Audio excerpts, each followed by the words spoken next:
My channel Manju's vlog. ഇന്ന് ഞാൻ ഇവിടെ ഉണ്ടാക്കാൻ പോകുന്നത് എന്തെന്നറിയാവോ? ചൈനീസ് നൂഡിൽസ് ആണ് കേട്ടോ. ഒരു വെറൈറ്റി ആയിട്ടാണ് ഞാൻ ഉണ്ടാക്കാൻ പോകുന്നത്. ഇതുപോലെ നിങ്ങൾ ഉണ്ടാക്കി നോക്കണം. വെജിറ്റബിളൊക്കെ ഇട്ടിട്ടുണ്ട്.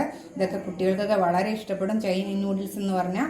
അപ്പോൾ നമ്മളെ മാഗിയുടെയും ഇപ്പിയുടെയും ഒന്നും പോലെയല്ല ചൈനീസ് നൂഡിൽസ്. അപ്പോൾ ഇതേപോലെ നിങ്ങളൊന്ന് ഉണ്ടാക്കി നോക്കണേ. ഉണ്ടാക്കി നോക്കിയിട്ട് കമൻസ് ഒക്കെ അയക്കണേ. അപ്പോൾ നമുക്ക് വീഡിയോയിലേക്ക് പോവാം. അപ്പം ഞാനിവിടെ ഉണ്ടാക്കാൻ പോകുന്നത് എന്താണെന്നറിയോ? ചൈനീസ് നൂഡിൽസാണ് ഞാനിവിടെ ഉണ്ടാക്കാൻ പോകുന്നത് കേട്ടോ. ഇത് വളരെ ടേസ്റ്റിയാണ്. അപ്പം ഞാൻ ഇതിന് മുമ്പ് ഉണ്ടാക്കിയിട്ടുണ്ട്. അപ്പം നിങ്ങൾക്കൂടെ ഇത് ഒന്നും കൂടെ ഉണ്ടാക്കി കാണിച്ച് ഷെയർ ചെയ്യാമെന്ന് വിചാരിച്ചു. അപ്പം ഇതെങ്ങനെ നമുക്ക് ഉണ്ടാക്കുന്നതെന്ന് നോക്കാം. നൂഡിൽസ് വേവാൻ ആവശ്യമായ വെള്ളം വെച്ചിട്ടുണ്ട്. അതിൻ്റെ കൂടെ തന്നെ ഞാൻ ആവശ്യത്തിനുള്ള ഉപ്പിട്ടു. ഇനി നമുക്ക് 2 സ്പൂണ് വെജിറ്റബിൾ ഓയിൽ ഒഴിക്കണം. എന്താണെന്നറിയാമോ? ഇത് നൂഡിൽസ് ഒട്ടിപ്പിടിക്കാതിരിക്കാൻ വേണ്ടിയിട്ടാണ് ഞാൻ വെജിറ്റബിൾ ഓയിൽ ഒഴിക്കുന്നത്. ഇനി നന്നായിട്ടൊന്ന് തിളപ്പിച്ചെടുക്കണം. അപ്പം തിളച്ചിട്ടുണ്ട്. അപ്പം ഞാൻ ചൈനീസ് നൂഡിൽസ് ഇട്ട് കൊടുക്കുകയാണ് കേട്ടോ. ഒരു പാക്കറ്റിനകത്ത് 4 നൂഡിൽസാണ് ഉള്ളത്. അപ്പം ഞാൻ ആ പാക്കറ്റ് ഫുള്ളായിട്ട് എടുത്തിട്ടുണ്ട്. ഇനി നമുക്ക് 1 മിനിറ്റ് ഇതിട്ട ശേഷം ഇളക്കിയേ ചെയ്യരുത്. ഇനി 1 മിനിറ്റ് കഴിഞ്ഞാൽ നമുക്ക് ജസ്റ്റ് ഒന്ന് ഇളക്കി കൊടുക്കണം. അപ്പോൾ ഇപ്പോൾ 5 മിനിറ്റ് കഴിഞ്ഞിട്ടുണ്ട്. അപ്പോൾ അതാണ്ട് നല്ലപോലെ ഇളകിയിട്ടുണ്ട് നൂഡിൽസ്. ഇത് മൊത്തം 7 മിനിറ്റ് വേണം ഇത് റെഡിയായി കിട്ടാൻ വേണ്ടിയിട്ട് കേട്ടോ. അപ്പോൾ ഇത് 7 മിനിറ്റ് കഴിഞ്ഞിട്ടുണ്ട്. നമുക്ക് ഇത് കോരിയെടുക്കാം. അപ്പം നിങ്ങളിത് സൂക്ഷിച്ച് വേണം കോരിയെടുക്കാൻ, കൈ പൊള്ളും. അപ്പം നമുക്കിത് പാത്രത്തിലോട്ട് ഇടാം. അപ്പം ഞാനിത് ഒരു പാത്രത്തിലേക്ക് ആക്കിയിട്ടുണ്ട്. ഇനി നമുക്കൊരു 3 സ്പൂൺ വെജിറ്റബിൾ ഓയിൽ ഒഴിച്ചു കൊടുക്കണം. കാരണം ഈ നൂഡിൽസ് ഒട്ടിപ്പിടിക്കാതിരിക്കാൻ വേണ്ടിയിട്ടാണ്. എന്നിട്ട് ചെറുതായിട്ടൊന്ന് മിക്സ് ചെയ്ത് എടുക്കണം. അപ്പം ഞാൻ മിക്സ് ചെയ്തെടുത്തിട്ടുണ്ട്. ഇനി നമുക്ക് എങ്ങനെ നൂഡിൽസ് തയ്യാറാക്കി എടുക്കാമെന്ന് നോക്കാം. അതിന് വേണ്ട സാധനങ്ങൾ: ഞാൻ ഒരു 100 ഗ്രാം ചിക്കൻ എടുത്തു. അത് ചെറിയ പീസായിട്ട് കട്ട് ചെയ്ത ശേഷം ഒരു നുള്ളു മഞ്ഞൾപ്പൊടിയും ആവശ്യത്തിന് വേണ്ട ഉപ്പും കുറച്ച് കുരുമുളകും ഇട്ട് ഫ്രൈ ആക്കി എടുത്തതാണ്.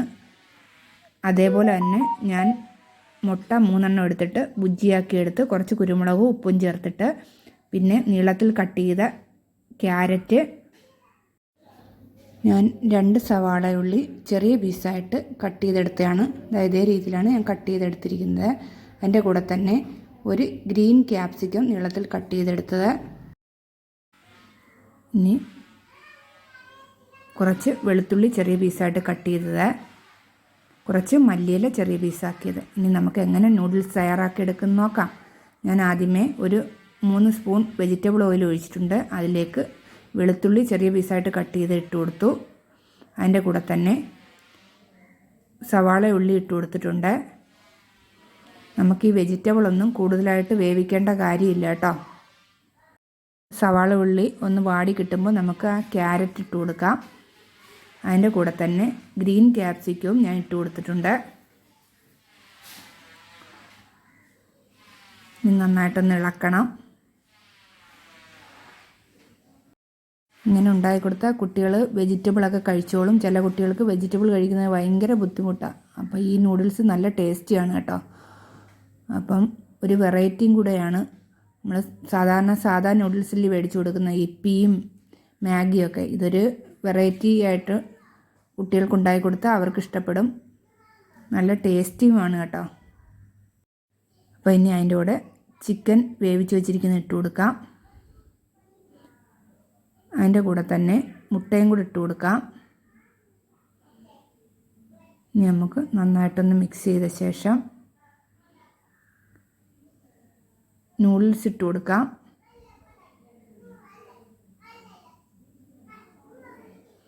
അപ്പം ഞാൻ നൂഡിൽസ് ഇട്ട് കൊടുത്തിട്ടുണ്ട്. ഇനി നന്നായിട്ടൊന്ന് മിക്സ് ചെയ്തെടുക്കണം. നിങ്ങൾ ഹൈ ഫ്ലെയിമിലിട്ട് വേണം ഇത് മിക്സ് ചെയ്തെടുക്കാനായിട്ട്.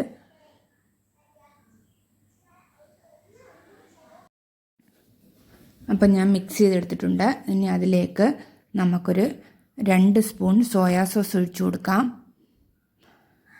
എന്നിട്ട് 1 സ്പൂൺ കുരുമുളക് കൂടി ഇട്ട് കൊടുക്കുകയാണ്. നിങ്ങളുടെ എരിവിനനുസരിച്ച് നിങ്ങൾക്ക് ചില്ലി ഫ്ലേക്സ് വേണമെങ്കിൽ നിങ്ങൾക്ക് ഇട്ട് കൊടുക്കാവുന്നതാണ്. എന്നിട്ട് നന്നായിട്ടൊന്ന് മിക്സ് ചെയ്തെടുക്കുക. അപ്പോൾ ഞാൻ നന്നായിട്ട് മിക്സ് ചെയ്തെടുത്തിട്ടുണ്ട്. ഇനി അതിൻ്റെ മുകളിലേക്ക് കുറച്ച് മല്ലിയിലയും കൂടി ഇട്ട് കൊടുക്കാം. എന്നിട്ട് വീണ്ടും ഒന്ന് ചെറുതായിട്ടൊന്ന് മിക്സ് ചെയ്തെടുക്കുക. എന്നിട്ട് നമുക്ക് ഒരു പാത്രത്തിലേക്ക് മാറ്റാം. അപ്പോൾ ഇതേപോലെ നിങ്ങൾ ഉണ്ടാക്കി നോക്കിയിട്ട് അഭിപ്രായമൊക്കെ പറയുക, ലൈക്ക് ചെയ്യുക, ഷെയർ ചെയ്യുക, സബ്സ്ക്രൈബ് ചെയ്യുക, കമൻസൊക്കെ ചെയ്യണേ. അപ്പോൾ ഇതേപോലെ വീണ്ടും ഒരു റെസിപ്പിയുമായിട്ട് നമുക്ക് വീണ്ടും കാണാം. അതുവരെ സീ യു.